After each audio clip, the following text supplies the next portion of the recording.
Hello friends, welcome back to the channel. இன்னைக்கு நம்ம பார்க்க போறது ஐபிஎல் 2026ல ஆர்ஆர் டீமோட squad analysis, playing eleven prediction எப்படி இருக்கும், ஐபிஎல்ல டீம் வந்து பிளே ஆஃப் போவாங்களா இல்லையா, அது எல்லாத்தையும் நம்ம பார்க்கலாம்.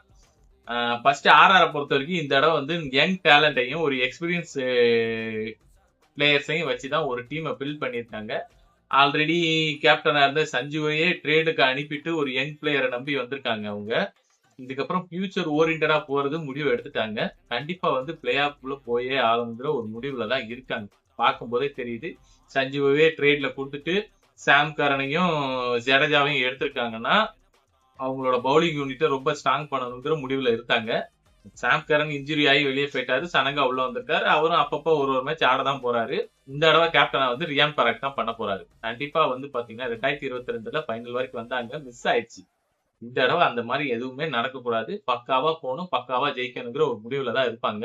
அதுக்காக ஒரு யங் பிளேயர் ஓபனர்ஸையும் வச்சிருக்காங்க, பக்காவா ரெடி ஆயிருக்காங்கிறது தான் சொல்ல முடியும். பிளேயிங் லெவலை பொறுத்த வரைக்கும் பாத்தீங்கன்னா வைபவ் சூரியவன்சியும் எஸ்எஸ்வி ஜெய்ஸ்வாலும் ஆட போறாங்க. ரெண்டு பேருமே தரமா ஆடுவாங்க. எஸ்எஸ்வி ஜெய்ஸ்வால் வந்து கொஞ்சம் டைம் எடுத்தாலும் அட்டி பொழக்க தான் போறாரு. ரெண்டு பேருமே ஹார்டு கிட்டர் தான். அது போக வந்து ரியான் பராக், அவர் இந்த வருஷம் ஃபுல்லாவே எடுத்து கேப்டன் பண்றாரு, தரமா பேட்டிங் ஆட தான் போறாரு. அது போக வந்து பாத்தீங்கன்னா ஹெட்மேயர், த்ரூ ஜெரேல், ஹெட்மேயர்ல வெஸ்ட் இண்டீஸ் டீமுக்கு சூப்பரா பெர்ஃபார்ம் பண்ணியிருக்காரு ஹெட்மேயர். ஸோ வந்து த்ரூ ஜெரேல், டோனவன் பெரேரா வந்து ஒரு ஸ்பின்னரு, ஒரு ஆல்ரவுண்டர், சரியான பிளேயர். அவர் இந்த தடவை கம்பல்சரி ஸ்குவாட்ல இருப்பாப்ல. அது போக ரவீந்திர ஜடேஜா, மொத்தம் ஒரு 7 பிளேயர் கிட்ட தரமான பேட்டிங் ஆப்ஷன்ஸ் இருக்கு. ஸோ பயங்கரமா ஆடதான் போறாங்க. பெரிய டோட்டலா இருந்தாலும் ஈஸியா சேஸ் பண்ணக்கூடிய ஒரு டேலண்டடான பிளேயர் தான். அப்பப்ப பேட்டிங் கொஞ்சம் கொலாப்ஸ் ஆகும், அது பிரச்சனை இல்லை. அதெல்லாம் ஒரு சில மேட்ச் கொலாப்ஸ் ஆகதான் செய்யும், அதெல்லாம் ஒரி பண்ணிக்கவே மாட்டாங்க. எப்படியாவது நமக்கு ஒரு 8-9 வின்ன வாங்கி உள்ள வரத்தான் பார்ப்பாங்க இந்த தடவை. பவுலிங்ல வந்து பாத்தீங்கன்னா ஜாப்ரா ஆச்சரை ரொம்ப முழுசா நம்புறாங்க, பார்க்கலாம்.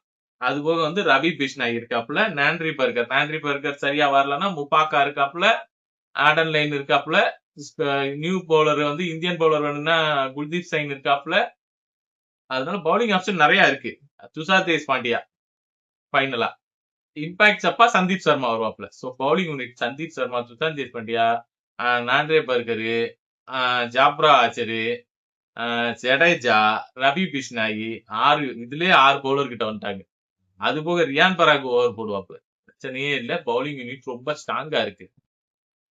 இல்லாட்டினாலும் ஆல்டர்னேட்டிவா இந்தியன் பவுலர் நிறைய எடுத்து வச்சிருக்காங்க. ஸோ அதனால பிரச்சனையே கிடையாது. ஆர்ஆர் ஒரு ஸ்ட்ராங்கான ஒரு பேலன்ஸான டீம் தான்.